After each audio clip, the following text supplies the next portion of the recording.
Hi, I'm Okay. Drew. Welcome to, pretty much prep time be damned. All things aren't working. Torpedoes ahead. This Yeah. is Geekamole, our somewhat, kind of weekly, sort of, except for last week's session of bringing you all things fresh and geekdom. And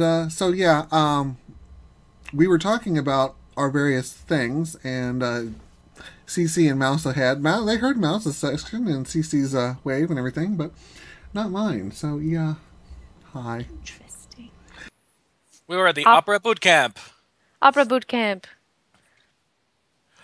Usually it's 3 weeks, but because the artistic director had to have knee replacement surgery, it was reduced to 9 days of absolute craziness, where we basically get together, we get singers who are like stars of the Met or have like huge careers or are really good teachers, and you get musical theater kids and opera kids, and everybody studies together. We have dancing lessons, acting lessons, coachings, and then we put together an opera scenes concert and then a final gala, and it takes place over 9 days, and it's exhausting and incredible.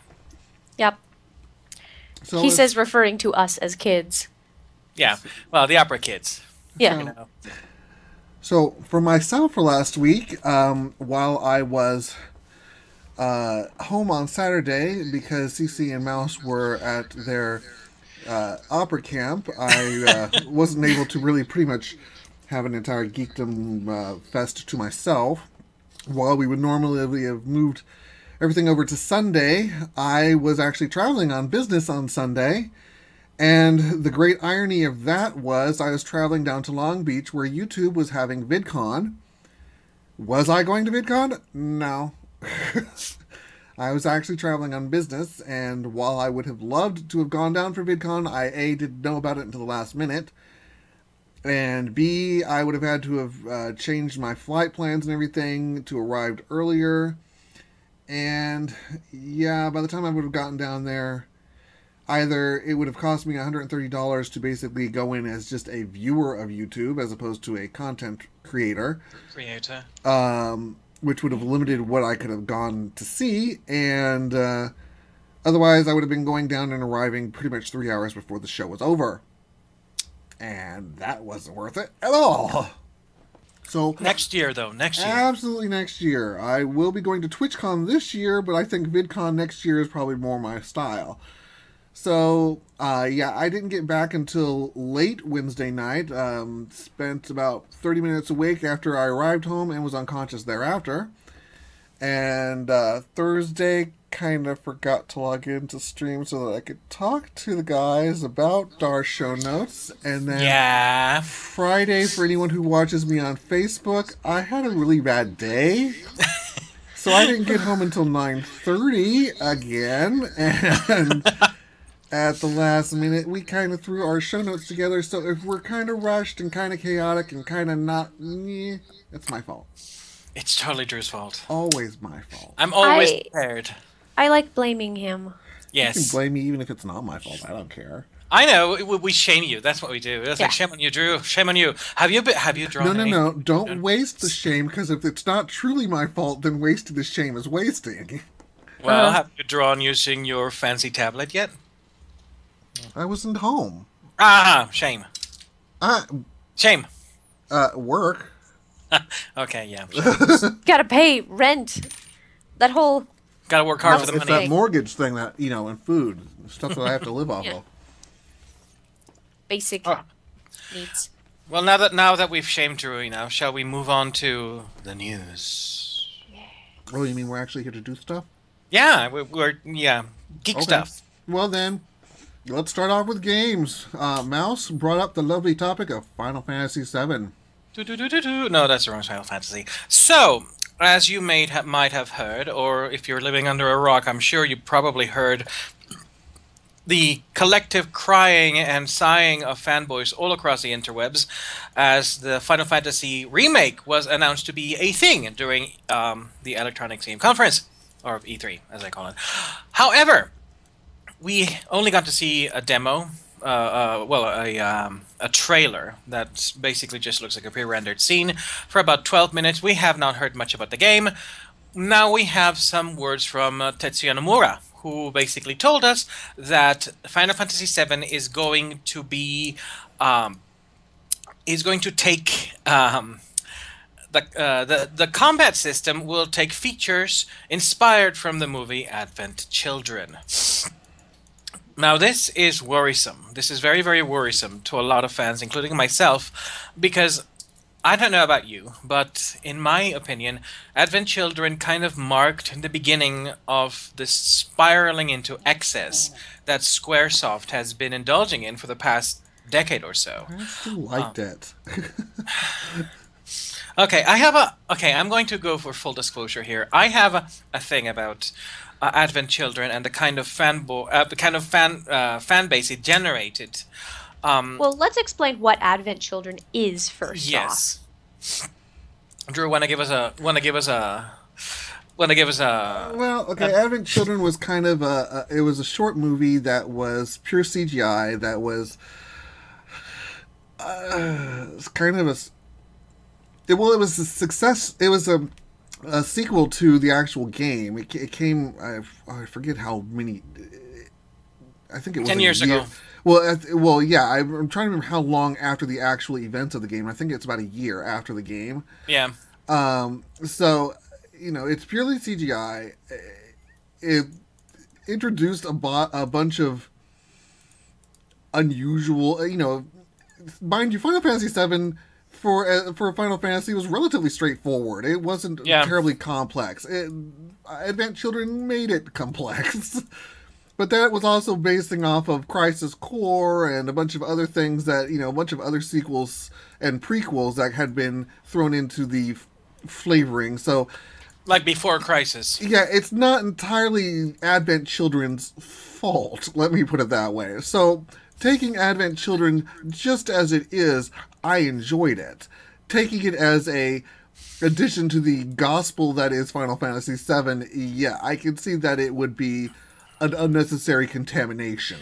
Well, it's not only that, but I also take it as a sign. I took it at the time as a sign of things to come, and I wasn't mistaken in that. You see, up until Final Fantasy VII, storytelling in Squaresoft was pretty straightforward.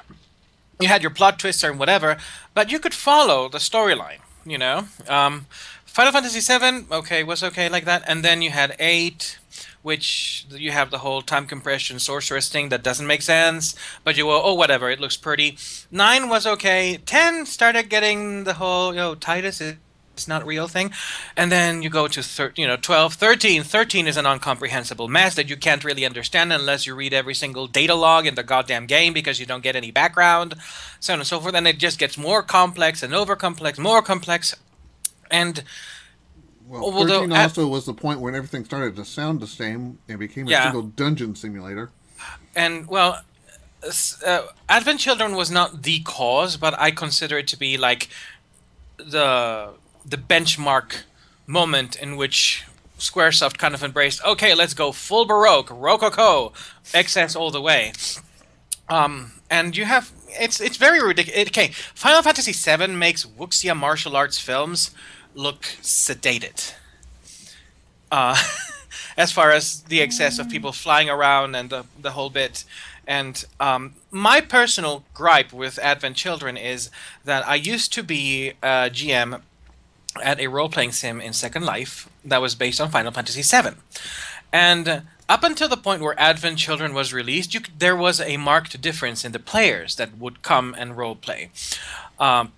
Because, remember in the first game, soldiers were not like these be-all, end-all super destroyers that Sephiroth was. Sephiroth was like the exception, like the most powerful.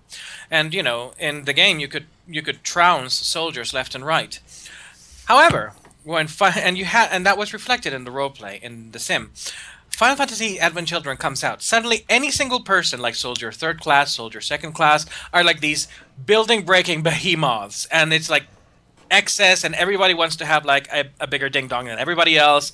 And that just really, it really kind of turned the Final Fantasy VII fandom a little toxic. So I'm not really, really happy about them going back to Final Fantasy VII Advent Children and going, this is what we want to draw inspiration from for Final Fantasy VII. And as a result, I mean, I'll be honest, while looking for the graphics, I might play Final Fantasy VII again. I like the game. I might play it again now that it's got updated graphics. But, and again, I don't have a problem with Advent Children. I really don't.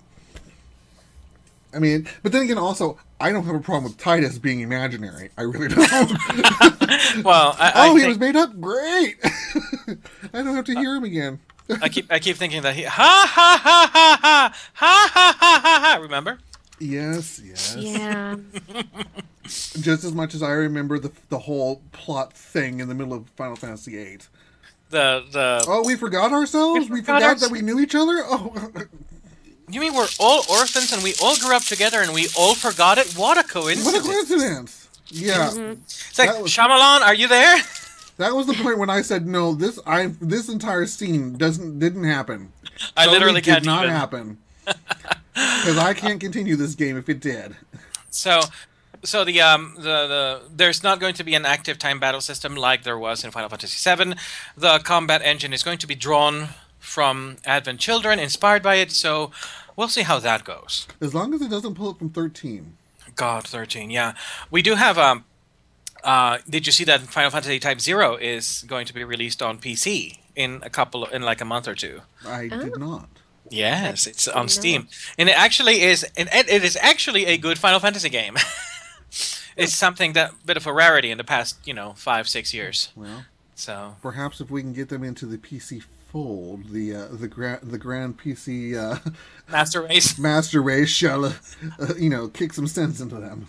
Well, actually, it's interesting because Squaresoft has been publishing a lot of their Final Fantasy games, their remake of the games, onto the PC. There you can get Final Fantasy IV, Final Fantasy III, Final Fantasy V, I believe it is, on Steam right now. I should know because I own them, but still no Final Fantasy VI. What the hell, Square? That's your best game. That's your best Final Fantasy, and it's still not being re-released. Who was asking about a dog gun where one of the characters in the games is a woman? Oh, the Angelo Cannon. That is Final Fantasy VIII, and that is because I'm not going. I don't recall that in 7. that is the Angelo Cannon. Rinoa basically puts her little dog on her arm, which is disturbing, and she launches it at enemies, and apparently causes an explosion. Because nitroglycerin dogs. Why not? That survive. That survives. And it survives. Yeah, exploding corgi. Woo! So that's what we have for Final Fantasy. Also, although nothing beats Legend of Dragoon. Okay, there is an attack in that one from Rose. I can't even say it on the air because it's nasty. Oh God, yeah.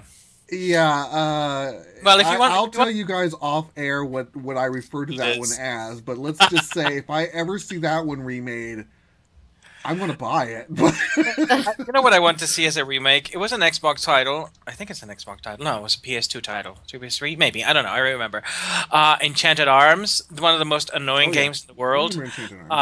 And yeah, you power up by dancing, and you have like these disco scenes where your character is just dancing, and you have to follow the movements to dance so he can power up. And it was so campy. It also had the most offensive character in the history of gaming, Makoto, who was like this uber gay. Like I just really love the protagonist. I expressed my love to you. I made you a bento box. He was that annoying, and he dies too. So. He died. The roof collapses on him at one point, and nobody cares. I'm just gonna say, hey, Square Enix, here's a hint. If you want to remake anything, Vagrant Story. No, Vagrant Story, Live Alive, and Final Fantasy VI. Because I don't know if you've played Live Alive. Well, it's. I call it Live Alive, but the technical title is Live a Live, where you basically you can choose from it was an SNES title. You can choose between 6 different characters. They all are from varying points of space and time. You've got a modern kid, a samurai, someone who lives in a future society, a caveman, and they all have different lives, and they all intermingle at the end. And it was a brilliant game that did not come out in the West. So, or at least I don't recall it coming out. We should make a little list and start sending this in to Chrono Trigger. Chrono Trigger, for crying out loud. Get the dream team together and make Chrono Trigger 3. Just I don't was make me about to run say up that. King's Quest, but Just don't make me run up that goddamn tower in Chrono Cross anymore. What was that, CC? I was going to say King's Quest, but it looks like some people are heading back to the King's Quest thing as they've released that. But that's we're going to talk about that a little bit later. But. Yeah, well, this is the Squeenix list that we want. This is our Squeenix list. We don't want Squeenix touching King's Quest. No, Yeah, bad touch. I'm not a huge Squeenix fan. I used to be, and then they turned stupid. I'm still debating getting a PS4 just so I can play the next Final Fantasy. I am. See, that's kind of funny, you know. Final That's Fantasy why 7 they're releasing. Final Fantasy 7 was the reason that you got a PlayStation, and now the reason you get a PlayStation 4 is Final Fantasy 7, which. Well, no, it's not for Final Fantasy. I was actually thinking about for Final Fantasy 15, but. I see. I want to like that game. I want to like the ideas, but like it's like with DC. Deep in my heart, I know they're going to disappoint me. All I know is I was watching it at Best Buy, and on one of the cutscenes, I'm like going, "Holy crap! Whatever that is, I want to kill it." So yeah. All right, shall we move on? Shall we move on? Next up, Foxtail. Mouse, tell us about it. Foxtail. So this is a little game that is being Indiegogo'd. Look for Foxtail Classic Point and Click Adventure. It's currently it has 1,000 euro on Indiegogo. It has 21 days left, and the goal is 60,000 euro. But it's a flexible funding, so hopefully they will still make it. This game looks absolutely adorable. It looks like a throwback to Monkey Island, Inherit the Earth, The Legend of Kyrandia. Is that how you pronounce it? Or is it Kyrandia? I don't rightly know. The Legend of Kyrandia. Well, it looks wonderful. You basically you step into the inner life of the character whose name is Leah, and she's an anthropomorphic fox. And it's focused on her personal story. And from the graphics, and it's old school graphics, so it's pixel art, but it's gorgeous pixel art. And look, you gamers out there who look at pixel art and go, "Oh, I don't like it. It looks old." Pixel art ages beautifully. Good pixel art ages beautifully. Bad pixel art ages like milk. Yeah. Yeah, bad pixel art ages like milk. So does bad 3D. I mean, come on. Final Fantasy VII was an iconic game for its day and age, but you can't look at the cutscenes right now and go, "Oh my God, that looks gorgeous." It's like, no. Behold Like the polygons. Cloud has 4 faces. That's it. But yeah, this game is being fronted by Artem Vodores, and it's also on Steam Greenlight, and it was greenlit. So I really think that this is a game that you want to back. I am a lover of old-time adventure games, and I think that it's one of the mediums where you can really tell a story without focusing on the glitz and superficial things like, "Oh my God, there's like I can destroy everything in the path." I mean, don't get me wrong. That sort of destruction physics are really cool in first-person shooters. But when we're talking about adventure games, it's Cece's like destruction. Yes. Adventure games are primarily a storytelling format, and so that's when really creative writers and artists just go crazy with the medium. And I love like some of the stuff they do. There's a game called I Have No Mouth and I Must Scream, based on a novel, and it is absolutely both beautiful and nightmarish. So love adventure games. They're out there. They're not dead like people tell you, because they're getting kickstarted all over the place, and many of them are wonderful. And we're going to talk about one coming up very soon. So, well, the good thing about this kind of thing is that these point-and-click adventure games are really making a comeback right now, and I think if we can encourage that, then very much like survival horror is beginning to show up again in the indie scene. it was in the indie scene for a while, and they realized that maybe there is in fact still a market for survival horror. They're just doing it badly in the big AAA stuff. So hopefully the larger gaming companies will begin to realize that there is a market for point and click adventure games, and they'll start working on that a little more. So I think there's the indie scene encouraging this kind of thing can be nothing but a good thing. Well, they should also consider they've got a built-in audience in casual gamers. I mean, point and click is like custom created for casuals who I can go do a little figure out this puzzle and wander off and do some things and come back, fix the next puzzle and wander off. And I mean, they're not as a general whole, they're not very long, so they're not going to be doing that and playing the game for 7 years. So yep. If they took advantage of that particular niche market right there, then you got a guaranteed sales. So, and they're good at introducing people into gaming. So we'll see. So next up, Banner Saga Warbands. Yeah, it's getting a board game. Ooh. So I don't know if you've played. Have any of you played Banner Saga? I haven't. I've thought about it, but I haven't. Well, it's a really cool strategy game. The visuals are absolutely gorgeous, hand painted art. It's absolutely beautiful, and it's a very fun game. And now they're getting a miniature board game adaptation called I think it's called the Banner Saga Warbands. Mm-hmm. It is with the MegaCon Games. They're going to work together with the publishers Versus Evil board. Versus Evil, and the board game maker is MegaCon Games, and they're going to be working together to make this game. And it's currently listed as available soon via Kickstarter. Are we thinking this is going to be sort of a Settlers of Catan type board game, or? Well, the Banner Saga is a strategy game a la, let's see, the closest analog would be, I guess, Final Fantasy Tactics style, except with all the crazy systems. So it would most likely be a strategy game itself. Mm. There is a website for the game right now, but of course, there's just mostly preliminary coming soon thing going on. Mm.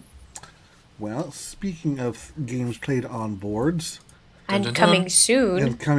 And also somewhat thematically appropriate. As Mouse chokes to death. Don't mind me.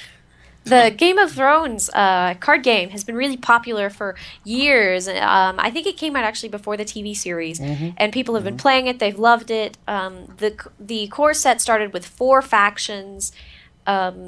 It's overall just one of the most popular games that Fantasy Flight Games has ever released. So a lot of people are really excited about this second edition. Game of Thrones, the card game, second edition. It's going to be released sometime. There's no real official release date that I could find, at least. I know that they're going to be that they have a limited release at Gen Con, but I don't know when else. Some people are saying August, others are saying September or October. It's sometime probably in the fall of this year. They've updated it. They've added 2 new factions, which is the Tyrell and the Night's Watch, which is really, really cool in my opinion. If you've actually watched the series, you realize that those are 2 really big things later in the TV show or in the book series. So they've updated it to be more current with what the current Game of Thrones crowd is looking for. So... It looks like a lot of fun. You actually start with 8 starting factions instead of 4. So that's going to be a lot of fun. Again, like I said, no release date that I could find, but it looks like it's a lot of fun. I think from what I was reading, it looks like they've tried to smooth out gameplay a little more. Some of the more cheaty rules have been pulled back. It looks like it's going to be a lot of fun. It's a different game. Definitely. It's a different game. It's definitely has the same roots in the first edition, but the gameplay is going to be different enough that if you play the first edition, it's worth it's worth buying the second edition and learning the new rules, because it looks really cool. I think they've released some of the cards. Well, there's been leaks of some of the cards. How about that? So you can look at those. And there are previews by Team Covenant on YouTube that you can go ahead and look at, see, because they give you a couple of glances at, oh, well, these are some of the cards in the Stark, or these are some of the cards for Tyrell or Lannisters or things like that. So if that really piques your interest, I suggest going over Team Covenant, because they have a series of videos about 12 to 15 minutes each. And they're going to go into a lot more depth than I am right here about the game. But it looks like it's a lot of fun. A lot of people are really interested. I, for one, am probably going to end up playing it when it comes out. So we'll see. This is one of the sad things with me being in a completely different state from you guys. Is as much as I would like to play these games, I have no one to play them with. I mean, I could play Munchkin with my friends here, but they're not going to video it. And honestly, playing Cards Against Humanity and Crabs Against Humidity, yeah, that gets a little filthy. Yeah, a little, you think? A little filthy, and I think Cards Against Humanity is fun for the first 15 minutes with each new group. Then it's like, oh, okay, you said something dirty and shocking. Well, actually, wow. my husband is really good. My husband is really good at making Cards Against Humanity work in it's not dirty, but it's kind of unsettling. I can actually share this one. This is the one that won him the slippery slope of winking at old people and waking up leads to waking up in a Denny's parking lot. Oh, jeez. Exactly. Yeah. So if you have the right people to play it, it doesn't get old. But if you have a group that just always goes for the low-hanging fruit. Oh, trust me, I have seen some pretty low-hanging fruit that have made me pretty much fall on the floor laughing for a good 5 minutes. And they weren't my cards. I guess you'll just have to come over to our state at some point on a visit, on a vacation. Well, yeah. I think that would be a hell of a financial investment, flying to your state in order to play a card game. You can have a vacation. Don't you have vacations coming up? My vacation will be taking me to TwitchCon in San Francisco. Oh, well, San Fran, of course. All right, so next up is, we mentioned this in a previous broadcast with as one of the spiritual successors to Mega Man. This is Red Ash. And apparently the Kickstarter is not going so well. While they do have 6,065 backers, at least as of my checking about 2 hours ago, they were only at about 486,000 of $800,000 goal. They're at 488,000 now. Oh, okay. Well, how many days left? 48 hours. 46 hours. 46 hours now. However, that said, they have announced that regardless of the Kickstarter, they're going forward with Red Ash Calcanon Incident, which is apparently in a go for full development along with ports to PlayStation 4 and Xbox One. And they basically said, well, we know this is sudden, but how is it happening? It's because I guess the game was picked up by a Chinese company called Fuse Entertainment. So they have basically, and I don't know how they're going to pull this off, but they basically said everything that's coming from Kickstarter now, and given if they don't reach their $800,000 goal, I don't know how they're going to exactly get the money. But everything that they're getting from Kickstarter is supposed to go to stretch goals, which they haven't defined yet. So they're basically saying everything you're paying for is more content. But the game itself is happening. That's good news for Mega Man fans. Of the old series, I should say. And, well, I don't know, visually this kind of strikes me more as Mega Man X kind of series. This is something a little interesting. Fuse is developing their own game console, too. Yeah. So, they might, do you think they might release it as an exclusive first? Well, no, because they said it's already guaranteed ports and 4 ports.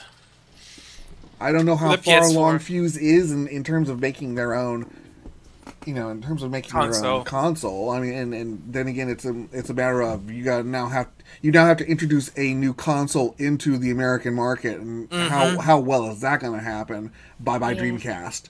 I mean, This is probably This is probably an initiative they've just taken now that China has actually unbanned game consoles. So they're coming up with their own homebrew version. Which is probably where they're going to launch it and see how well it does there. So, Yep. sorry. Foof, I apologize if I'm not responding to you. My normal bot, which tells me to read chat, which is normally over here on this screen, is broken. So I'm trying to read this screen, and at the same time, it's not working. Yeah, this episode is horribly folksy this year, this time around. It's very improvised. Like, the set is falling apart. Oh, Drew's chair is being held up by duct tape. my chair is just fine. My chair is 700 years old. It's older than dirt. Made of a series of swords. Oh, okay. So he's mentioning a local convention because he lives here in the area with me. Game store. Tell me a little bit more about it after the show because I haven't heard of it. So if And then we can talk about it in the show to give it more publicity. You know, the 5 people that listen to us. Well, we're working on it. I'm going to update our. I've got a SoundCloud account I've made. I'm just going to update it to a premium so that we can actually have a limited storage capacity. And I'll start putting things there. I just have to consolidate my money around because I just came back again from a trip and I'm about to go to another one. So, money.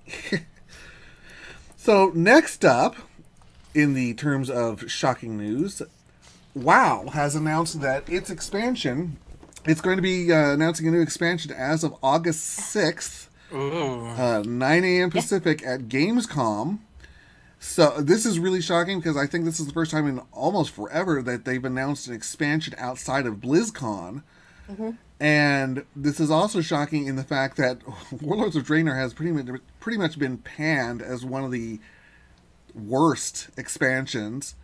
Even worse than MoP, for crying out loud.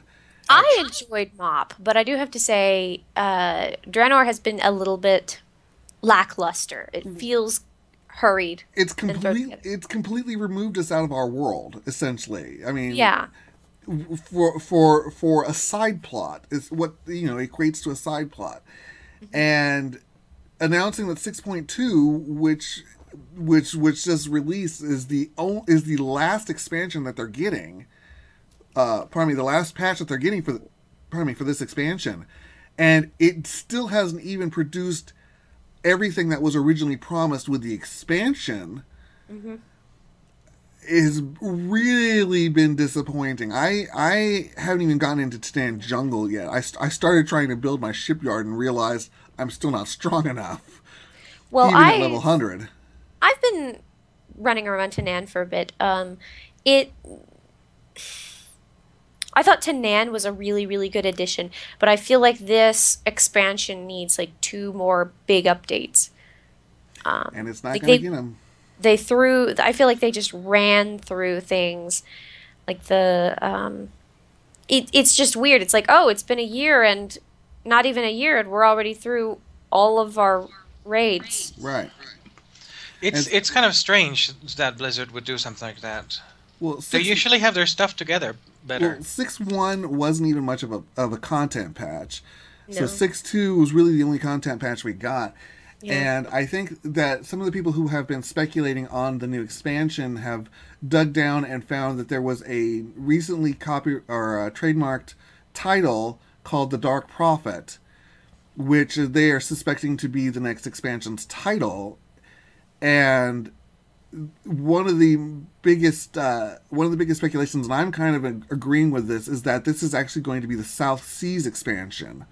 Oh, Which is going to... So the reason that Draenor was so small is because South Seas is huge.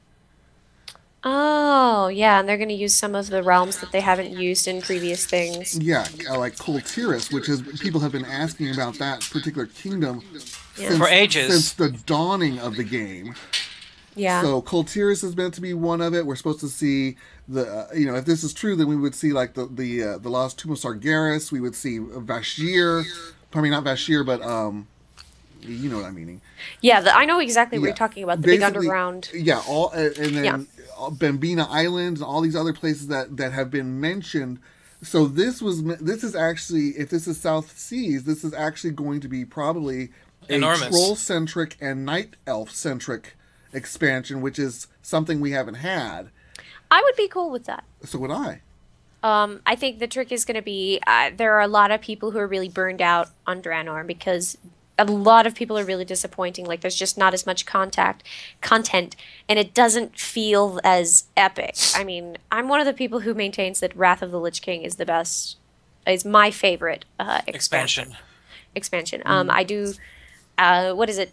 Outland, what is that one called? Burning Crusade was also very good, and it changed the game in a lot of wonderful ways, but I think that Wrath of the Lich King was my favorite one, even if it was a different game. It had this really wonderful global scope, and you definitely felt like you were going to go in there and get this done. I don't know, Draenor, it's more like, oh, look, that's a fancy new tree over there. There's things. Cool. Like, it doesn't feel... And Pandaria was at least they tried to make it an internal journey for your character to come to terms with, and facing against things like the Shaw of Pride. But I don't get these big themes from Draenor. Maybe I'm just not. Maybe I just haven't caught on. You know, I'm not the smartest person in the world. I'm smart, but I'm just, you know, maybe I missed it. But I don't get the kind of great global point beyond haha. References to Warcraft 2. Yeah, you know? Foom was commenting that if it is South Seas related, it's Troll and Naga. Nagas would be the primary NPC villain. When I say Troll and Night Elf, it's because their history is actually related. Yeah. And so it would be Troll from the perspective of Horde, but every time you have a focus on one race, you have an alliance race that's also focused on, and in this instance it would be the Night Elves. Yeah. Because they would this would be their opportunity to actually iron out the question of who spawned whom. Yeah. Whether the Night Elves arose out of the Trolls, or whether the Trolls arose out of the Night Elves, or whether they were just cousin species that happened to arise simultaneously, because that has been one of the questions that hasn't been answered in the whole where did everything come from? Because we know where humans came from. We know where gnomes and dwarves came from. We know where the Draenei and the orcs came from. You know, so the only even if the Draenei backstory is kind of just don't ask. Like, it's mysterious. Don't look at the origin behind the curtain. I mean, Taurens, don't look at this too hard. The Taurens, a person screwed a cow, and I don't know, something happened. We need furries. We need the furry demographic. And we know where the undead came from. Pretty much everyone else. So blame the mages. But no, it's not the mage's fault. It's the freaking Lich King's fault. Yeah, it's a mage. So you know, the only thing they haven't truly explained is really Troll versus Elf. Who came first? You know, the chicken or the egg? You know, the tusk or the ears? Yeah. So, and where does the Naga play into that? Because Naga are also believed to be related. But have fallen. The Nagas are explicitly descended from the elves. Okay. That because it was Ashara, basically. Oh yeah. She basically when the whole thing collapsed and they went into the water, they basically said, "We'll make you up, Nagas, poof, water." Yeah. So I don't ever expect to see Nagas as a playable race. However, one of the rumors regarding this being a South Sea expansion mentioned that there might be a new. I don't know if this is supposed to be a hero race like Death Knights, or if this is meant to be an actual starting race. But they mentioned Shadow Hunters because that's what Vol'jin is supposed to be. And so this would give them an opportunity to flesh out him as the war chief of the Horde now, and fully define his class as something unique. So, well, lore says they're degenerate elves, but that doesn't necessarily mean it's true. So, degenerates. I mean, we know from the lore, Nagas and Satyrs both came from the elves, and Worgans kind of came from the elves. Sort of, kind of. Kind of from the Elvish Druids. Kind of from the Elvish Druids who basically cursed the humans, and thus we have the current Worgans. Something about the Emerald Dream and something about Emerald Dream and the loon screwing people over and things. Yeah, I've got the comic. Yeah, so. Oh yeah. We have. We also have some of the some of the data on it. We've got the level cap is now at 110. Well, yeah. The new class that's confirmed is the Shadow Stalker, name pending. Ranged heavy armor style class that utilizes primarily crossbows, guns, etc., etc. There's more focus on skill rotation and magic damage rather than auto attack.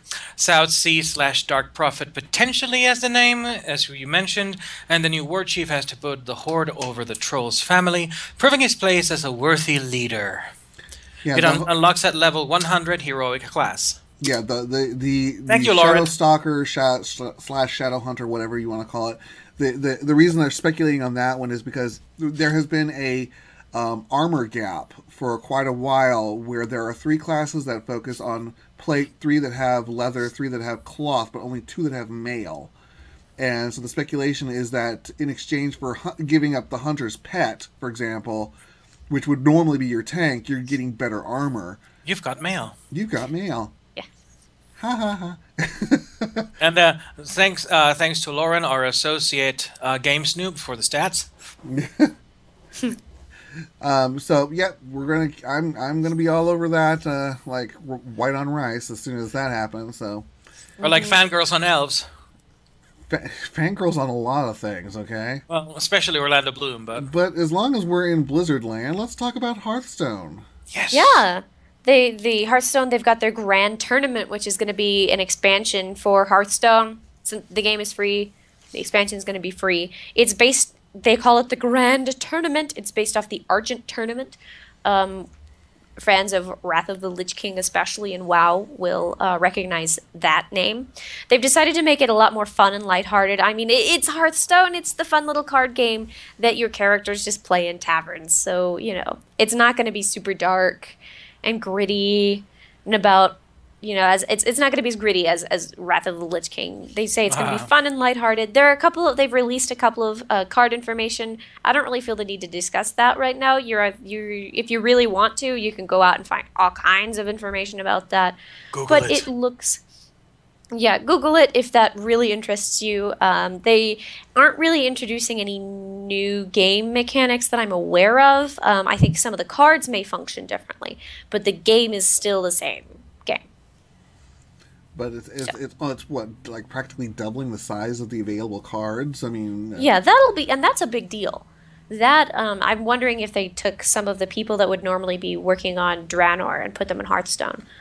I don't know. think they're separate teams. I don't... Okay. I don't think Blizzard tends to rape and pillage its IPs in order to do that. So...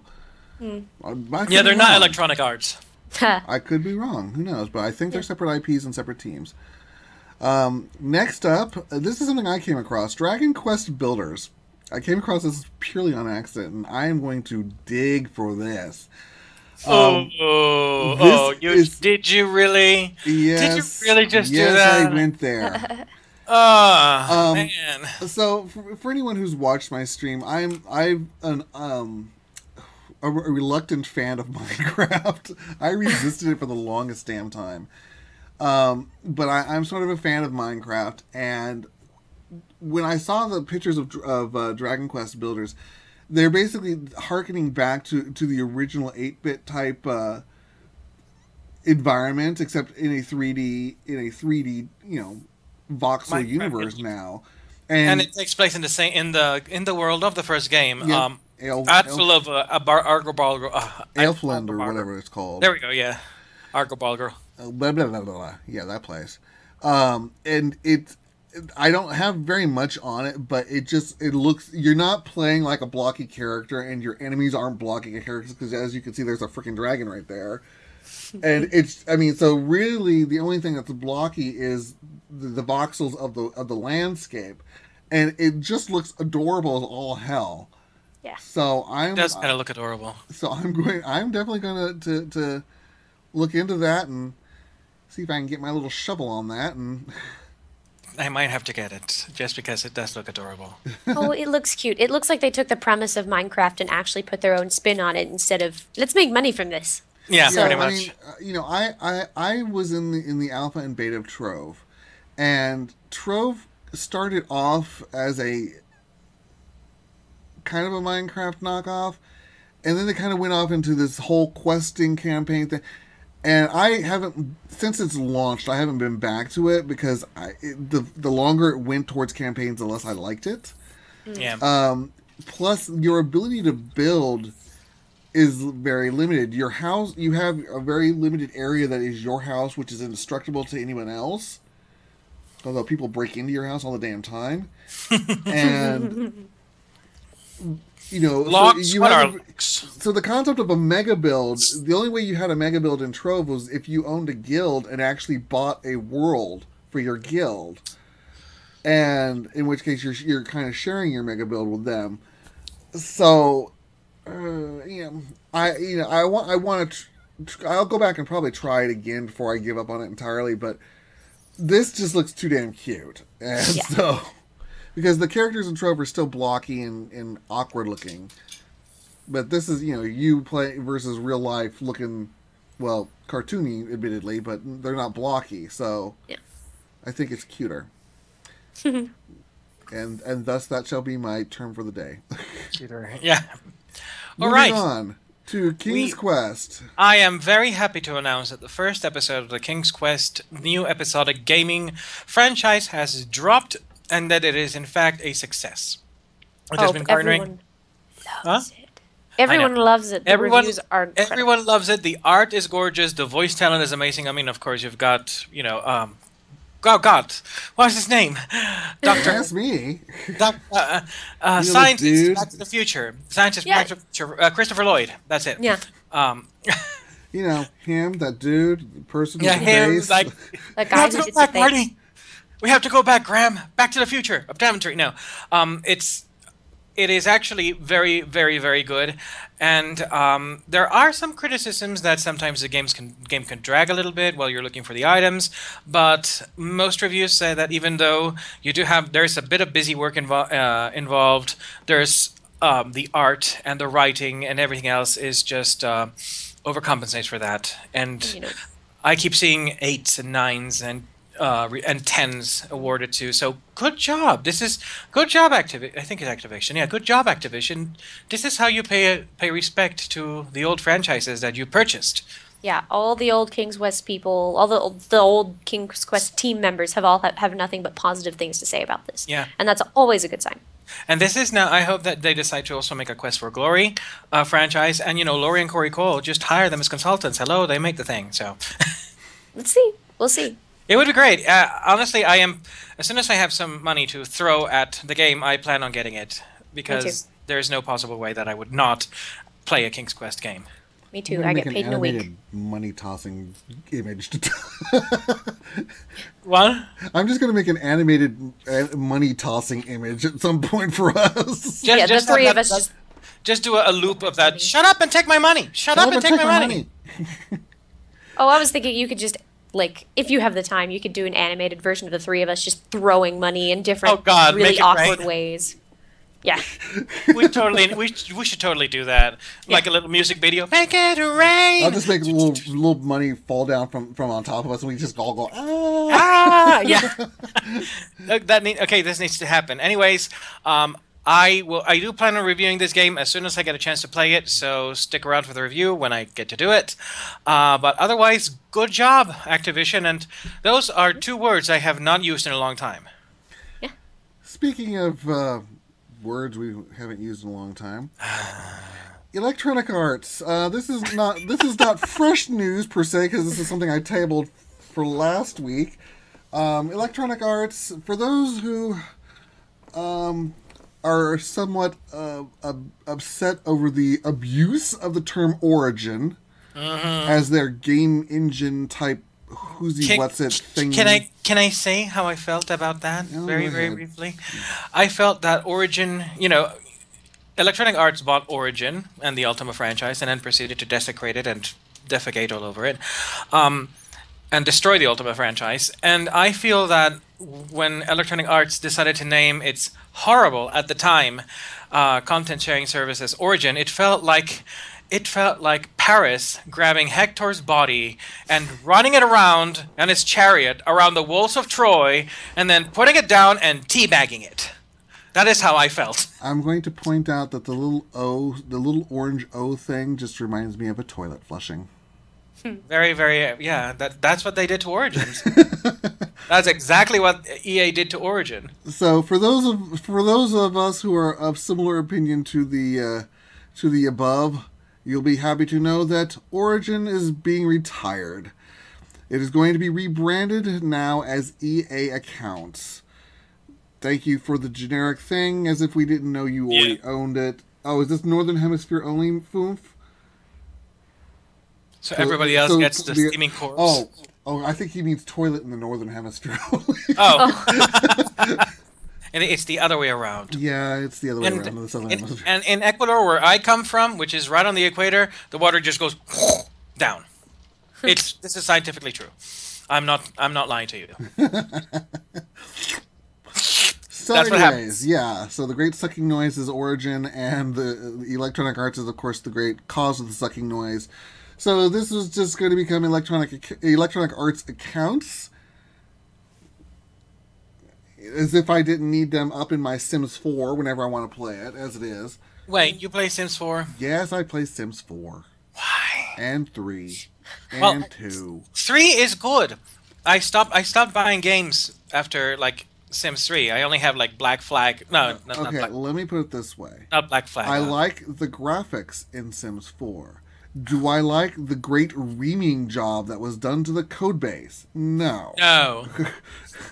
So, am I content with it? No. No. Is it salvageable enough for me to play it? Yes. Am I going to try and find some way to hack it so that I can make it play the way I want it to? Yes. Yes. Do I ever expect Sims 5 to exist? No. Actually, Sims 3 is a lot of fun. You know, once they opened up the world and everything. I actually recreated the Teen Titans in my game and built them a little tower. Beast Boy burned the tower down. Of course. As I'm sure he would. Everybody died. Anyways, And yes. So, moving on from one debacle to another. Mouse, it's all yours. Have at it. Windows 10. So we know that Windows 10 launched this week, and we already have severe issues with it, such as the NVIDIA breaking bug. See, the problem with Microsoft is that it does not trust companies that specialize in specific hardware to specialize in their specific hardware and the drivers for that hardware. So when Windows 10 launched, it started installing an update for NVIDIA cards that was actually an older update than the current one available for NVIDIA. Actually, I thought that was reversed. I thought in this particular case, Windows was actually one version ahead of the one that NVIDIA had released for its own system. No, because what happens is that Windows Update tries to install it regardless of whether or not you have it. It brands itself as the newest version. But that's what I'm saying. I thought the version that was the case because the NVIDIA experience, which is the system that oversees NVIDIA's drivers, comes in and says, "Oh, you don't have the current version, regardless of what number it says." It doesn't necessarily know that the number is higher. It goes, "You don't have the current version," and then rolled it back, which caused Windows to spasm and try and roll it forward again. Right. The problem is that the driver version, which was, I think, 353.54, was only available through the update, but then you had an attempt to downgrade, and it was just a whole mess. And the problem with this is the forced updates that Windows has. I don't know if people have heard about this, but if you are a basic Windows 10 user, you don't get to postpone updates. That only happens if you are an enterprise or pro user, where you can actually tell them all, "I want to delay these updates by a month." Foomp is pointing out that NVIDIA actually released an update on Friday morning to allow the drivers to coexist.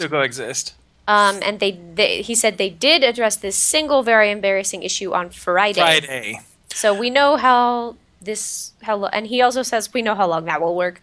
So exactly. Thank you, Foomp. Yes, thank you, Foomp. We also have some other issues that have another window. I'm just telling you, we need a fourth window. We really do need a fourth window. Just Foomp chat on the side. Yeah, he should be here. You really should be here. You also have an issue talk about with that after the show. Yeah, that we should totally. Too many start menu apps will break Windows 10 too. if you have more than a certain amount of apps listed after your secure reboot, your menu links will be gone, and they'll be missing from all the apps too. That's another bug that has been reported with Windows 10. We also have some security issues and the fact that Windows 10 really loves spying on you. And that they've also included, now this is pretty cool, however, they make this the default setting where you basically are part of this torrenting update stream. So you're basically Windows distributes updates using your own bandwidth as well. Now, in all fairness, a lot of MMOs also do that. Yeah, in all fairness, but you usually don't expect your OS to do it.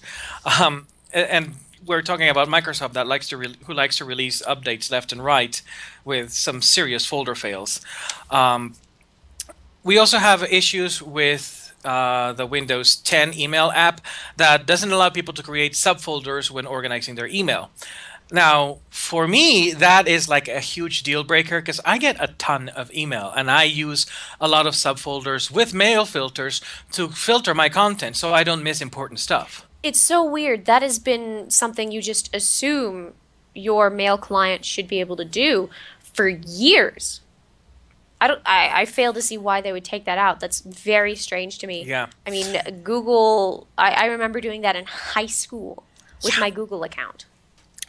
Also, the torrenting that I mentioned earlier, Lauren gives me a very interesting tidbit. The torrenting system that it uses is identical to the prior pseudo-malware Pando Media Booster, since Microsoft bought Pando. So there's another bit of shady there. And I just have to mention this because this is the most epic of fails. Windows 10, Solitaire.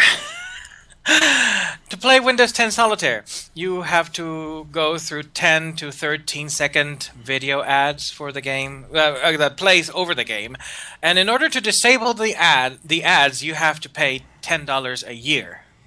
So they've essentially made Solitaire a free-to-play game. Think about that.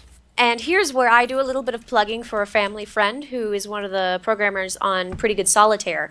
Their website is goodsol, GOODSOL.com. Pretty Good Solitaire. It's a really wonderful way to play solitaire. They also have pretty good mahjong. So if you want to just download those and use those instead of using this ridiculous thing where you have to pay to not get ads, that's so absurd. So just go ahead and buy Pretty Good Solitaire. Again, a plug, that's a family friend who I think is wonderful in every way. Hello. And she's, amazing. So I hope that you all do go ahead and buy Pretty Good Solitaire. It's a wonderful game. It plays really well. And the amount of settings in there is pretty crazy. We need to I think we need to have Lauren and Foomf as our, chatbots to also give us, latest breaking news. Because Lauren has some pretty interesting connections. We can also look at possibly swapping out alternatives, and we can. That's all after we talk about after show. After shop. Yeah. But yes, Windows 10. I have a policy of never updating to a new OS until 6 months after launch because usually, and especially with Microsoft, launches tend to be a disaster. And well, this is kind of a bit of an awful disaster. We also have a shit ton of ads on the Bing bar as well. That's Bing and its bar. I know, that either. And to change your default browser and to change your default search engines, you basically have to go deep into the menus and to do that. They've made it as difficult as possible to move away from those. So, of course. Well, the new browser, which is not Explorer, but I forget the name already because it looks Edge. It's so edgy. Really, Microsoft? The Edge, the thing you should stay away from as often as possible. Exactly. Just like a Vista, best seen from a distance. And that's the reason I'm staying on Win 7. Well, your days are numbered, unfortunately. No, my days are not numbered. My system doesn't update. Oh. So screw smart. Windows 7. I also do have there's also an issue that has been reported across several Windows 10 users that the Wi-Fi will magically stop working altogether. it will disconnect and it will not be able to connect again to whatever router you're using. And this is something that happened to me with Windows 8 a lot. It stopped happening with Windows 8.1, but it used to be a pain in the major ass with Windows 8 for me. And to be fair, Apple also has a very rich history of doing that with all their operating systems and never actually fixing it. I remember dealing with, I think it was either Lion or Snow Leopard was really, really bad about that. I had a MacBook for my undergrad, and I would have to reset it all the time. Close it and open it and be like, okay, is the Wi-Fi working? Turn the Wi-Fi off, turn the Wi-Fi on, and mess with that. It was awful. So Windows, come on, that was the one thing you had above Mac for some people. That's the funny thing. This happened to you in your MacBooks, right? Yeah. That's funny because my husband has had like desktop Macs forever, and that has never happened. So clearly, there's something wrong with it. Probably something with the that could be hardware with the actual MacBooks. Because I have my That's- Mac. I have a I Mac Mini over here, changed- but then again, it operates on Yosemite, and Yosemite, I've never had any problem with it. It's just I was about to say, I changed to Maverick and it was no longer a problem. No problem. Oh, and the Wi-Fi thing, it compounds even further due to, this is thanks to Lauren, due to Wi-Fi sense in Windows 10 setup and configurations, the password files corrupt the DHCP settings for the connection and adapter. So boom. Also, Windows 10 allows you the ability to share your Wi-Fi password with friends and family, right? Unfortunately, there is a current bug in the current release, and it will share your password, your Wi-Fi password, with your Facebook and Outlook contacts. So be careful with that. Wow. way to go, Microsoft. No, I'm sorry. It's Wow. Really, Microsoft? Really? Passwords? Really? There sorry. should be a checklist somewhere at Microsoft that says things that we take seriously. Passwords. Passwords. And it should be number one, security. Like, that's so weird to me because why can't... I'm just old-fashioned and I'm like, oh, how about I just tell you my Wi-Fi password? I know. It's like, is it if it's really that much of an effort to tell a so-called friend what your password is, maybe they're not really your friends. Mine is written down on a card that I got from Comcast when they set it up. I literally just hand it to the person and say, here you go. And they hand it back to me, and I put it back where it belongs. Yeah, it's taped to a router in a lot of houses that I've been to. You know, people just like, oh, okay. Whatever. Now, I do want to see one thing though, and I bet you money it's just a couple of weeks away, because those passwords will obviously be invalidated. People will start changing their passwords. I want to see a list of like the most embarrassing passwords out there, because there's got to be some shiners out there. See, the thing I'm expecting is, given the Solitaire's ads things, I'm expecting somebody to actually discover that Minesweeper, whenever you actually hit a mine, will like route you to some place. Buy this. Buy this. I have heard that Minesweeper. I have not been able to confirm this, but I have heard that Minesweeper has issues of its own on Windows 10. See, and this is what's stupid. My phone can run it. That they're making a Windows 10 version of Minecraft specifically, and I'm like going, no, you don't want to do that. You don't want to do that. No, you don't want to do that. You create your world and it shares your password with everyone. You can, we're going to just share your world with everyone and let them log in. Your own game will dox you. Yes. Here's little Jimmy's world. Put TNT in it. He likes that. Oh God. Okay, let's move along, shall we? Yeah. And Foomf, I know you wanted to mention things like Foomf was mentioning he wanted to talk about things like Oya and stuff like that. Let's table that because it's kind of hard to bring up a topic in chat and bring it over here because I don't have a graphic prepared for it and we're not prepared to discuss it. Plus, we already have sort of an agenda. So let's talk about maybe bringing that up for next week and having you in to discuss it if you'd like. We can talk about that again offline. So first up, let's move over now away from games and hardware to comic books. And comic books. Mouse brought this up. The poor Oh Poor God, this Masashi man. Kishimoto of Naruto.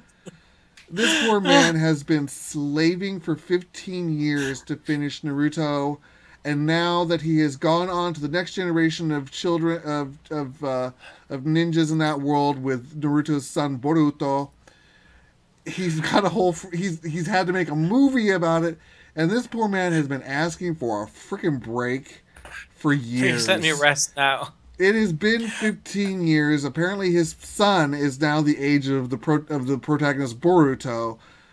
He just wants a break. Give Kishimoto-san a break. Let him relax. Have you seen that toilet paper commercial that features a little porcelain bunny? No. I have a point with this. The little porcelain bunny. The narration goes, "Please smash me to 1,000,000 pieces," says Mrs. Cottontail, and it zooms out, and the little bunny is like facing the toilet directly, and so so the narration basically says, well, while our amazing toilet paper does, helps the people forget their tortuous experience because of its high quality softness, Mrs. Cottontail can never forget. She dreams day and night of the brush of a casual elbow that will send her to a merciless shattering. That is this poor man, Masashi Kishimoto. He's like, oh God, please, just let it end. I mean, when you're that successful, it's kind of hard not to keep going. I feel like that's kind of what happened with the Dragon Ball stuff for a while. It was so successful that it just kept going as this zombie of shade of what it used to be. Well, it's also that I don't think that Kishimoto is getting as much of the success and compensation. Well, the unfortunate thing is with Dragon Ball actually, the creator stopped at the Cell Saga. It ended there. It's when it got to the animation that the people who were animating it said, "Oh, let's go make more."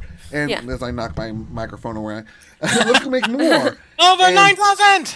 And it just kept going and going and going. And so this is why he is now coming in after the fact and with Dragon Ball Super F, whatever the hell it's called, I forget. Something like that. Whatever the current version, whatever the current thing is, he is now coming back in and he is determining what of the cartoon universe is official. So he's basically saying everything past this, I don't know, I don't care, it didn't happen. And he's now introducing his own touch into it to bring it back into his control. Which will be really nice. A lot of people are very excited about that, and rightly so. Yeah. I mean, but poor Kishimoto-san, let him have a break. I mean, mangakas are, it's a hard job. They're slaves. They really don't make a lot of money. But when you get, in those few instances where you get, really successful, like Rumiko Takahashi, Kishimoto, when you reach that level of success and can finally say, I'm done, I want to take a break, let them. Because you're going to burn them out and you're going to get crappier and crappier and crappier and crappier. And if you already like this person, you do not want to see their crap work. Mm-hmm. Yeah, you want them to be able to come back fresh with a new storyline. And, and truthfully, after writing 15 years of the same characters, they want to write a new storyline. Hell, if you like them, you'd let them go on vacation once in a while, for once in 15 years, Well, Japan does not really believe in vacations. Well, their vacation is Golden Week. Yeah, which, no. I enjoy Golden Week, but, alright, so... In closing, give Kishimoto-san a break. Give him a break for crying out loud. And honestly, I didn't like Naruto that much, but the man deserves to break. Come on. I love Naruto, but let's be honest. Okay, so Boruto the movie is coming out in August, so there we go. Next is Comic Blitz. We're giving Kishimoto-san a break. Yeah, give him a break. Now let's talk about Comic Blitz. I deserve it. Okay, so we have a service called Comic Blitz.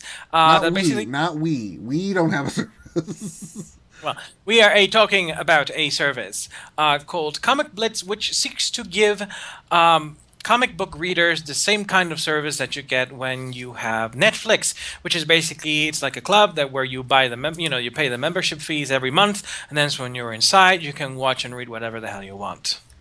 Which is going to be a very interesting conflict against Comixology. Yes, it's going to be an interesting thing. Now, one of the things that I want to find out is whether or not they have the same the same platform as, say, Netflix, where they have something on roster, but then they eventually retire it and you can no longer access it. Because if it's like that, then Comixology is still the superior thing, because once you buy it, it's yours. Yeah. But then again, for those who don't necessarily go back, yeah, if Comic Blitz is charging you $14 a month to have unlimited comic readings, sign my ass up, because it's a lot cheaper than the 30 to 40, that you spend on Comixology. Yeah. Mm-hmm. They're going to announce their launch at the Boston Comic Con, and they've already given a beta for some people so that they can beta test the app, and they're going to make it public as soon as possible. So one of the things that I wonder is what effect will this have on comic book stores, which already are being shafted by the big two?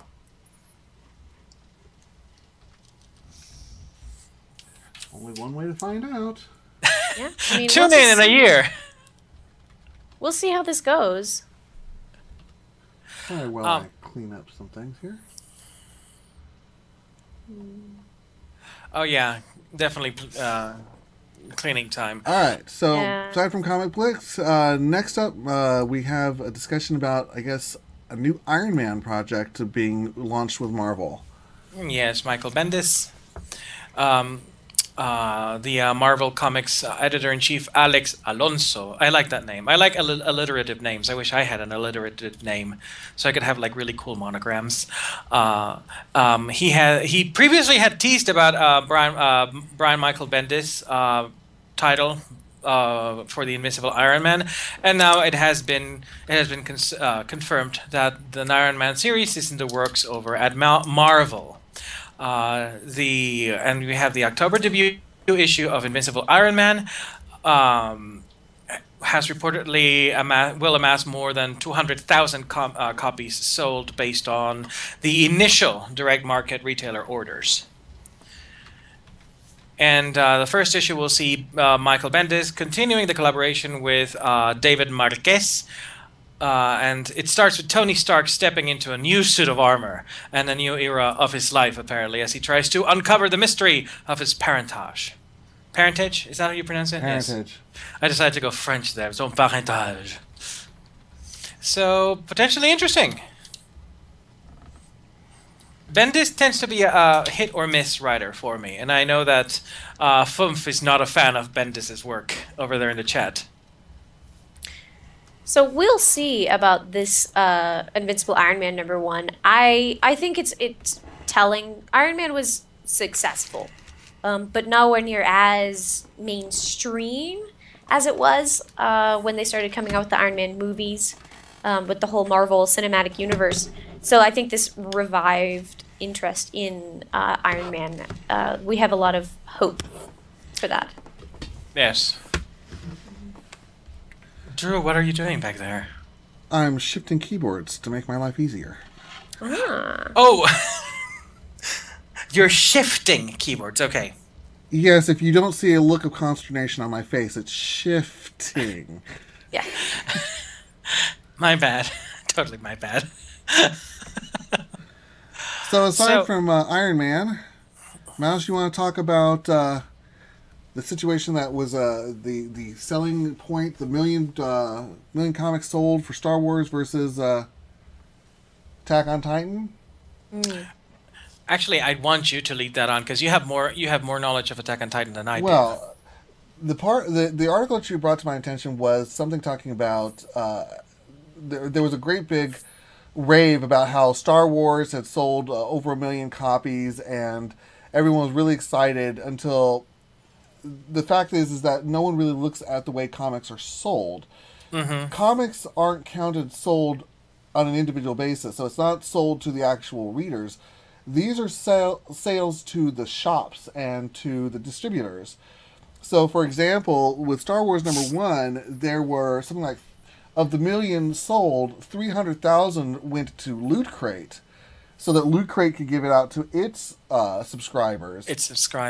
And beyond that, the 700,000 that remained, there's no attributing to how many were actually sold out of the stores that bought them versus are sitting on the shelves.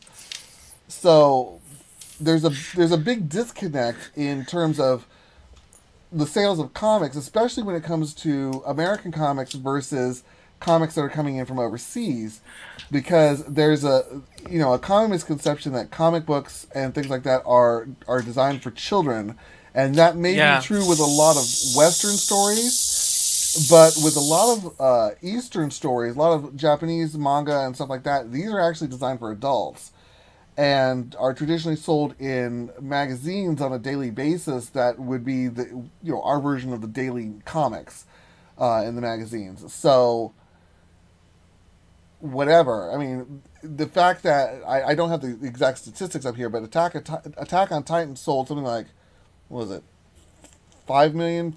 I forget how many. It had a ridiculous number in comparison to Star Wars. If I recall correctly, hold on a second. I don't want to say a ridiculous number because I remember it being ridiculous, but I want to make sure I have the correct size of the ridiculous number.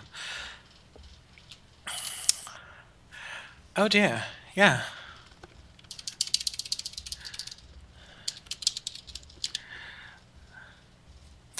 Now I do have some thoughts on the whole Star Wars thing in just a second, but it says that, oh dear, the title must be wrong. It says 25 million. 2.5 million copies of Hajime Isayama's Attack on Titan in print in English. That makes more sense. So, but I mean, the sheer disconnect in the number of sales between, the fact that we can say, oh, great, Star Wars #1 or whatever sold 1 million copies, and really those aren't necessarily to the people who are consuming them, and a lot of that is also on the grounds that there was something like 70 variant covers, and a lot of those purchases were on the grounds of trying to get the variant covers. Yeah. So, and the price tag is those 2.5 million copies are spread out over 15 volumes at a price tag of $10.99. But that's still pretty significant. And one thing is, all of those orders to comic book stores, they're cashing in on the nostalgia factor. Star Wars is a well-known franchise, so they go, oh well, this is going to sell like hotcakes.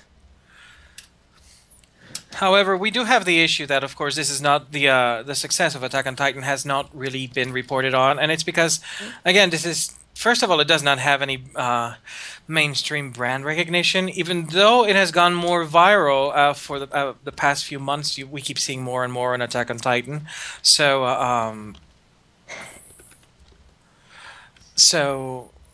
that is something that needs to be considered. But still, the way the comic industry works in the United States is a little bit skewered, and how it counts sales versus what the actual sales are needs a lot of work. And part of it is also because of Diamond Distribution and other distributors like that. Well, I think it's weird, this number of, I don't know, that people don't consider these various animes, even though they're very successful, they're not mainstream, even though they're frankly more popular than a lot of what Marvel and DC are coming out with right now. So I don't know. It's just strange to me. So aside from that, we'll actually be back to Attack on Titan a little bit later when we get to the movie section.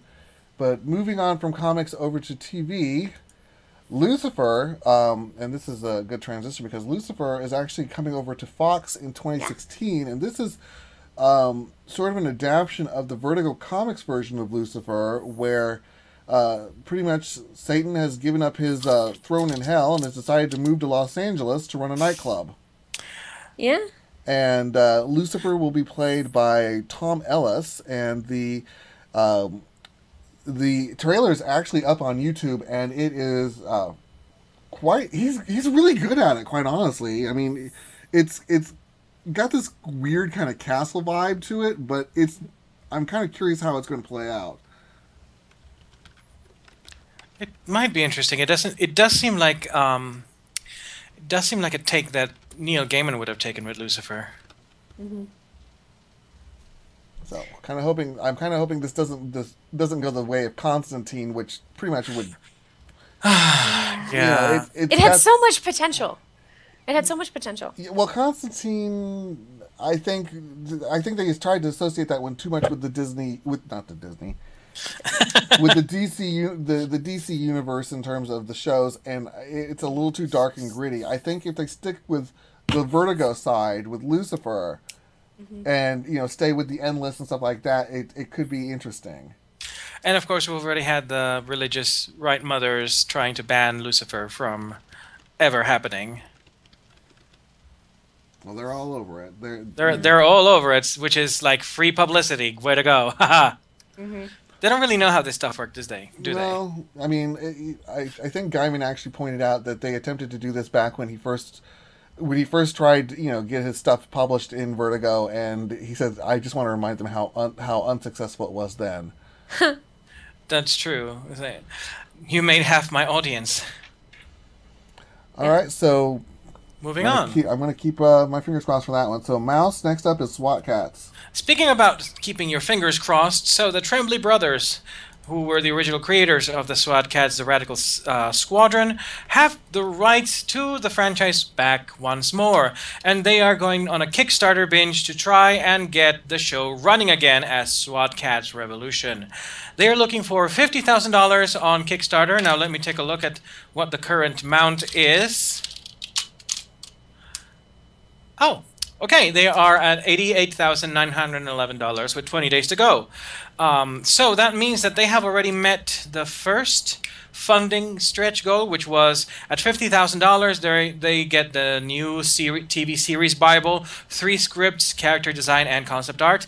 They're edging towards the $100,000 funding, which is a 2-minute animation teaser to establish the look of the new series.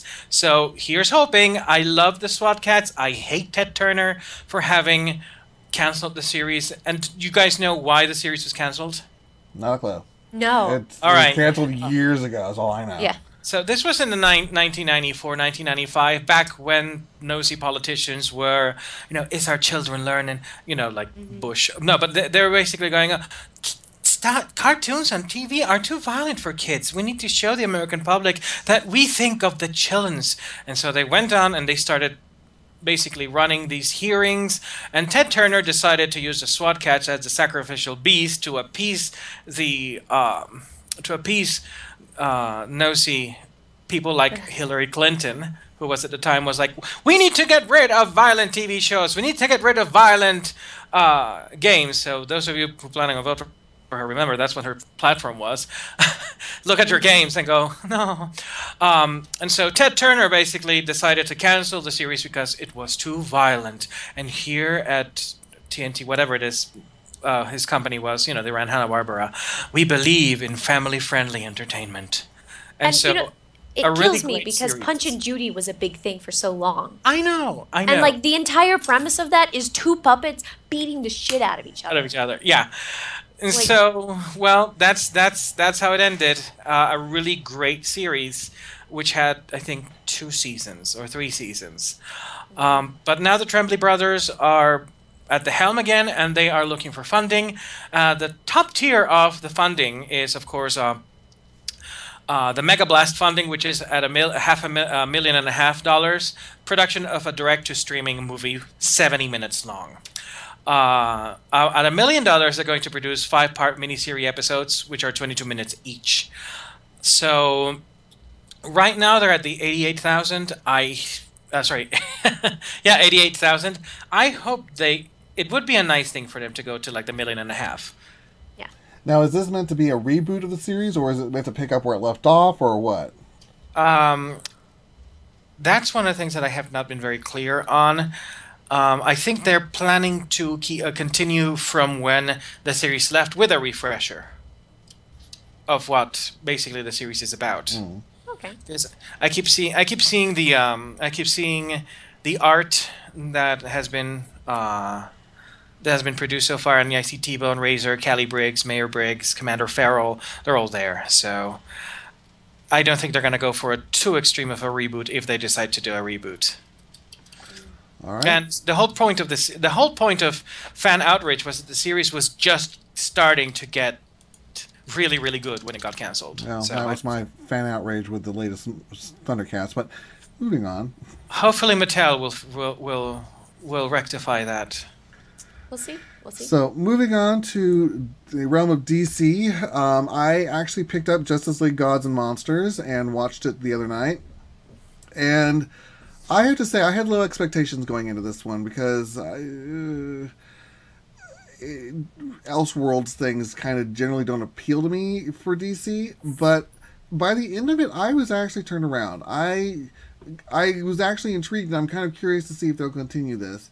I'm still not overly fond of this rendition of Superman because they gave some explanation to the adult choices behind Kurt Langstrom and Becca, otherwise known as Batman and Wonder Woman. Aside from really, they really didn't explain the adult decisions behind Superman. They left it at, oh look, he was genetically spawned from Zod and found by Mexican immigrants, and that was it. Aside from him occasionally speaking Spanish, nothing. And I hated the way he was drawn and all that stuff. So if they do end up continuing this in some way, I'm hoping that they will give a little bit more insight into that character, because right now he's just obnoxious, and it seems like he's one of those situations where they felt, oh yeah, genetics trumps anything else kind of a thing. Yeah. So I don't like those stories. I think they're kind of bullshit. But the whole genetics, genetics own you. I think it's an interesting thought experiment at the very least. I wouldn't recommend Justice League Gods and Monsters to people who are not familiar with these characters very well. People who haven't really watched or read any Superman or Batman or Wonder Woman TV shows, comics, etc. Because it's really about what's different in these characters. And I don't know. I haven't seen all of it. So I can't, obviously I don't have the kind of clout that Drew would have when talking about this. But this is going to be, Zod, Foom says, I like the idea of Zod Jr. as Superman, but I cannot say if, I think they explained it. They kind of. I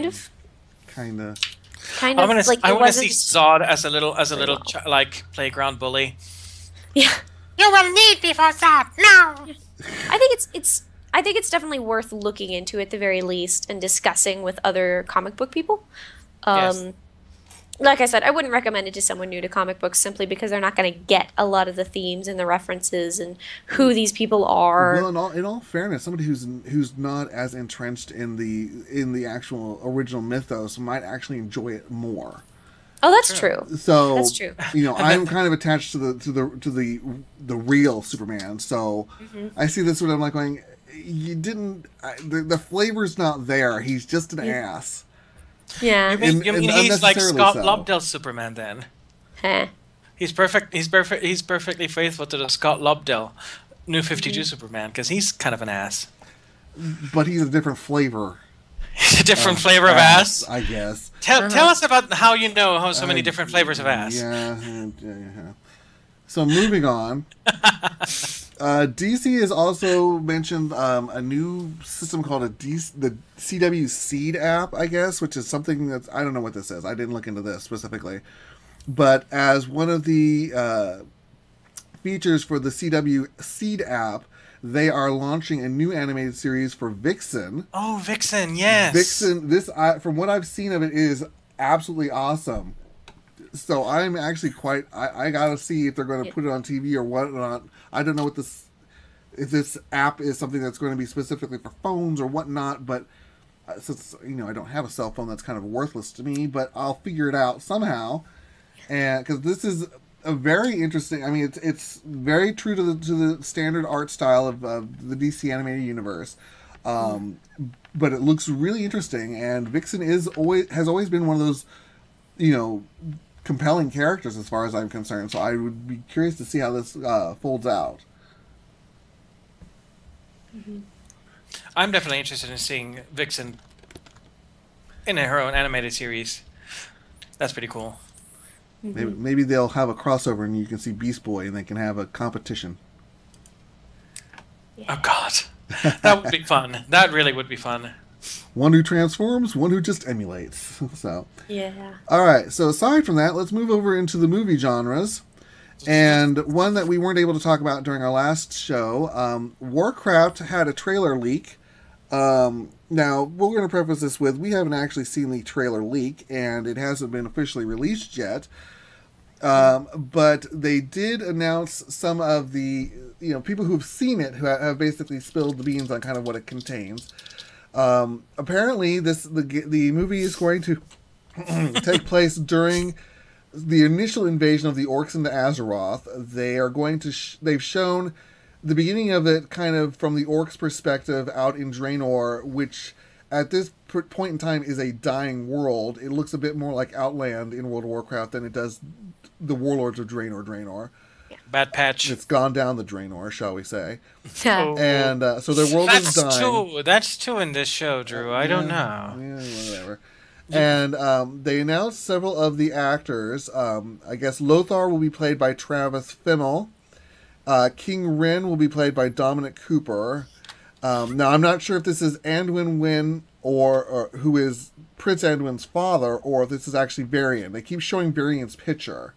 But I'm thinking if it's during the original invasion, it might not be him. It might be his father. Medivh is being played by Ben Foster. Medivh's apprentice Khadgar, who is prominent in the current patch, is being played by Ben Shetner. Then over on the Horde side, Durotan is being played by Tony Kebbell, who, for those who don't know, is Doctor Doom in the new Final Fantasy. In the new Fantastic Four. Wrong alliteration. Yeah, wrong alliteration. In the new Fantastic Four. He could be Doctor Doom in Final Fantasy. I don't know. Ogrim will be played by Robert Kaczynski. Garona, who, for those who know of her in the actual World of Warcraft, is actually half human, half orc this time, as opposed to half Draenei. She'll be played by Paul Patton. Gul'dan will be played by Daniel Wu, and Blackhand is also going to show up, and he will be played by Clancy Brown. And they have apparently decided to push the movie out. It's no longer scheduled for December release, so it's no longer competing with the new Star Wars movie. Which is smart. Which, I was kind of hoping for the December Battle of the Titans. I mean, it would be fun, but Star Wars would win simply because they don't have that stigma of being, World of Warcraft, people sitting around and spending 12 hours in front of the computer and not knowing anything about the life. Dr. Doom riding a chocobo confirmed. I would actually pay money for that. Yeah. We haven't mentioned the one bit, and I'll just drop it here, concerning the Fantastic Four movie, that Fox has embargoed all reviews of the movie, all early reviews of the movie, until opening night. And that is like choo-choo! That's the train going off the tracks. Yeah, we've already established that they don't seem to have a lot of confidence if they've already canceled their 3D conversion of it. Yeah. So I'm thinking that they're going, we're just going to put as little work into this as possible and see where this goes. So, we'll see. But this is now scheduled for summer of 2016, so we'll see how this works out. Next up is a recent revelation of a new person coming to the Batman versus Superman clusterfuck. Dawn of Clusterfuck. So, we have the rumor that Miss Jana Malone is set to play a certain iconic DC hero. Okay, people, you need to stop using the word iconic. I blame Ubisoft for the beginning of the abuse of this word with the iconic baseball cap. This particular character, you could argue, is iconic, but... Yeah, she is iconic. She's unfortunately iconic because she borrows somebody else's icon. So... Unfortunately. Well, yes. It is rumored that Jana Malone will appear in Dawn of Clusterfuck, playing the role of Barbara Gordon. We don't know if that means that if she will be Batgirl or if she will be Oracle or just plain Barbara Gordon, which is pretty awesome still. But we already have enough characters as it is. We've got Aquaman, we have Doomsday, we have Lex Luthor, we have Superman, Batman, and Wonder Woman. I mean, who's next at this point? Yeah. Too many There's just people. too much stuff going on in that movie. It seems now. Obviously, we haven't seen it. It might be a masterpiece, but Right. from the sound of it, there's just so much going on. And it is just a rumor. I'm kind of hoping that this rumor isn't true, simply because there's too much. Unless it's like a short little one scene cameo where she's like, I don't know, talking. Mentions something, or like, oh, this is my daughter Barbara, And then that's all you see. But and that's all you see. But unless that, like, there's just so much going on in this movie. I feel like it's going to be a little bit schizophrenic, maybe. I'm don't get me wrong, I'm going to see this movie in theaters. Well, I'll see it in theaters too, but it's again, I'm gonna stop wait for the shoving people into reviews. this damn movie. Yeah. Impress us with a story. Yeah. Yeah, at this point, I'm really wondering just how much time will like Wonder Woman have on screen time, just because of all of these characters. And let's not forget Doomsday is in this movie as well. So Doomsday is what this movie will be. yeah. So how much time are you going to have to actually include characterization? Because the Batman that is being introduced here is not the Batman from the previous movies. He has a completely different timeline. Dick Grayson is dead, obviously. Robin is dead. Batman has had no Robin for a long time. And they've confirmed that is the Dick Grayson Robin, not Jason Todd. Good job. You killed Nightwing. You killed the franchise you could have turned into a movie. Good job, DC. That's probably their way of saying, "Oh, this is not the last Batman. This is a different Batman." Clearly, we know that. Thank you so much. So, yeah, I just have to wonder. I really have to wonder what direction they're going to. Do they know what direction they're going into with the cinematic universe? Because, Dick, if they want to have, I mean, they have Dick Grayson alive in the Titans show, which is supposed to be shooting this fall. But again, television show versus cinematic. Well, I know, but Dick Grayson has always been one of the most popular characters, to the point that Dan Didio could not get away with killing him, even though he's wanted to kill him repeatedly. And you know that if you end up with a Robin / Nightwing movie featuring Dick Grayson, people will go to see it. But they've kind of shot themselves. I mean, hell, there was still that fan movie that was made just called Grayson. Yeah. Back before there was an actual comic by the name. But moving along from one disaster to another potential. Gambit. Channing Tatum. Channing Tatum has decided he is not going to be part of Gambit. Considering this is Fox doing the movie, I think that Channing Tatum, even though I don't like him, chose wisely. Well, I mean, if you're going to play Gambit, you might as well play it when you're with the official. With Marvel. It's, I don't know, maybe he read the score and was like, read the script, opera brain, read the script and said like a singer. Said, no. Me may have read it and been like, oh, no, thinking that he was going to be involved in the really successful stuff. I don't know. I don't know. I'm seeing comments in the chat indicating that he is actually doing it. Oh, okay. I mean, this is what happens when you have something that's a movie that may or may not exist and it's 700 years out. And well, let's see. That means he probably recanted again. Oh yeah, 4 hours ago closest is Gambit deal exclusive. Thank you, Token. Oh, okay. So, thank you, Token. What on earth was that about with Channing Tatum? It could just be the Hollywood rumor mill, just at work. We'll just take this off the screen and go like that. Next up, Ant-Man. I saw this last night. So how was it? I'm going to be honest. I don't use this phrase very often when it comes to movies. It was fun. Oh, good. I had very low expectations. Of all the Marvel movies, this is one I'm like going, I don't really want to go see it. Because I don't really care for the character. But I think it's because I don't like Hank Pym. This particular version of Ant-Man was hysterical. I loved him.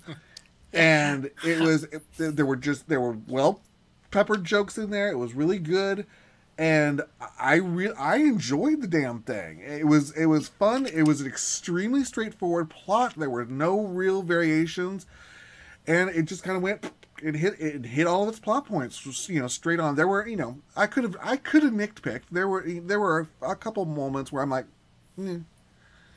but you were like, nah. It didn't get any of my ire up to bother. I'm like, okay, it was cute, and fun. I enjoyed it, and so I kind of, and it had its connection straight into Avengers, and so I can actually see with Iron Man, as I understand it, retiring out of the Avengers franchise and all that. I can see Ant-Man now stepping in, because he is the wisecracker. I mean, now when Iron Man makes these comments, he's smarmy, but when this guy makes them, he's just, I don't know, smarmy, but he's I don't want to necessarily say cute, but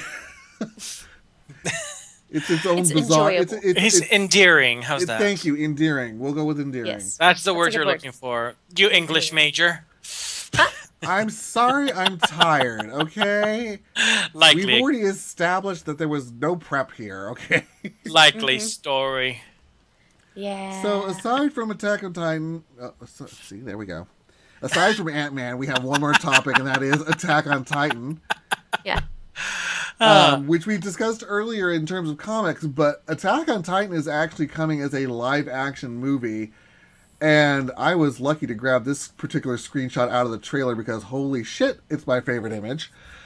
For those who don't know it, one of the main protagonists, Eren, is actually a Titan, this is his Titan form, and, wow, I can't wait. I hope to God that they bring this over to America because it's obviously a Japanese movie because it's based off of a manga.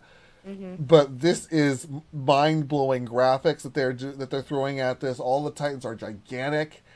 Burning on fire, all this stuff. It's just awesome, and I really hope that they bring it over. If not, then bootleg the damn thing, quite honestly, because I want to see it and I want to see it translated. So we'll see. Well, they are. As far Matsuri Dream was mentioning, as long as they keep the theme. I don't know if they're going to keep the same theme song because obviously this is a live action, and how often do you keep the same? I mean, even between seasons, they change theme songs. So I don't know if they'll keep it for the movie. I'm pretty sure they'll have a new theme song for a whole new soundtrack. So, but I mean, the whole concept is still there. It's the last bastion of humanity surviving in a walled-off city against these gigantic things that are just there to eat them. Quite honestly. Yeah, it's thrilling. It's Which sounds really like wonderful. a furry never mind. Sounds like the last. Attack on Titan has been so popular in the States. I think it would be foolish not to. I don't know if they would have a full theater release or anything, but they could. But if they don't have some way for American viewers to watch it, I think it would be a big mistake. They'll probably go for the smaller art cinema thing, like the Lyric Cinema Cafe, those places. I would be content if they just release it on video, put it on DVD, let me buy it. Yep. Of course, looking at Aaron in this post, the thing that keeps coming to mind is Beta Ray Bill. So. Oh God, what a nightmare that was. But okay, so yeah, we're 15 minutes short, so we're going to go ahead and wrap it up here. You guys want to talk about what you got planned for this week? You start, Cece. I'm just going to learn a bunch of music. We'll see. I don't want to announce anything official because really, who cares? No, but because until I've signed contracts, I can't say anything. But yeah, have you heard about that at all? Not yet. So we're gonna hear back and see. There's kind of a convoluted, long story thing going on that may or may not happen. We'll see. I can tell what it is without mentioning names or companies or anything. Oh no, we don't want anybody in trouble. So let's no. I'm not gonna say anything until I have put my name on a contract. I'm not going to announce anything, but I may have to learn a lot of music very quickly. So, if that happens, my bits may continue to be kind of short because I'll be like, well, I had 2 hours to work on this, So we'll see. We'll And see. Mouse, what's up with you? I am going to be looking for part-time employment that will allow me to continue to pursue my singing career and make and work on my comic and games. Since my Warcraft authorization has arrived, so now I can be like Yay! and go multipass. Multipass. Outside of that, Multipass. yeah, but it's Multipass. multipass. I'm also going to be learning a role for an opera that I'm performing not in a little while. So I do have more time than CC. So I don't need to go. Ah, my God! Ah. Yeah. So, although that may change as auditions happen, you never know. You know? Well, it's not a bad thing. It's not entirely a bad thing if that happens. You know, it means that people want you. Yeah, it's just that I wish they would want me on my terms. Yeah, exactly. Like, you need to sing this like 3 weeks from now. Ah! Yeah. And for my part, I will continue working because that's the thing that pays the bills. And probably not streaming as much. I apologize, guys, because I get home and I'm tired. You know, that 40-hour work week pretty much does it. It's like you've been working all day or something. Yeah, it's almost like I've been working all day. And on top of that, I am working on editing shows for the YouTube channel. So I still have to do my review for I've got it written out. I just actually have to record it and splice it together. So I've got the one done for Aeon. I'm working on one for WoW and one for SWTOR. Although I'm thinking I'll probably wait on SWTOR's until the new expansion comes out in October. And then on top of that, I've already released kill count for Dishonored, kill count for Thief, otherwise known as Mouse telling me I'm playing them wrong. And It's stealth, not slaughter. Get it right. if it were just stealth, it wouldn't have an option for slaughter. It has an option for slaughter, so it's a perfectly valid way of playing the game. Aside from that, I've got, let's see, Dark is, I'm going to attempt to do Dark again. I know, I hated it. I'm going to try it again just to see if I can get further.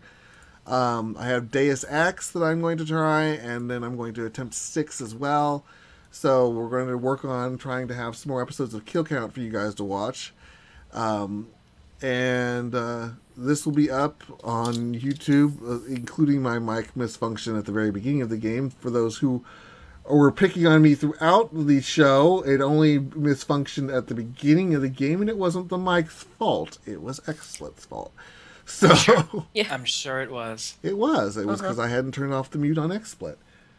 And Foof is telling me to use my drawing tablet. Dude, it is 100 degrees in this office. I'm going into my air-conditioned bedroom. Then move your tablet there. I can't. That would require moving the entire PC. The cables aren't long enough. Tablet. We'll see. Air conditioning. You aren't winning that argument. So we will see you guys next week. Same geek time, same geek channel. No. Geekamole. Yeah, we need to come up with a theme song. Yeah, we'll work on it. And hopefully we should be having some guests in the near future. And Foomf and anyone else, we will probably reach out to you shortly. Yes, don't go anywhere. Don't go anywhere. Talk to you later.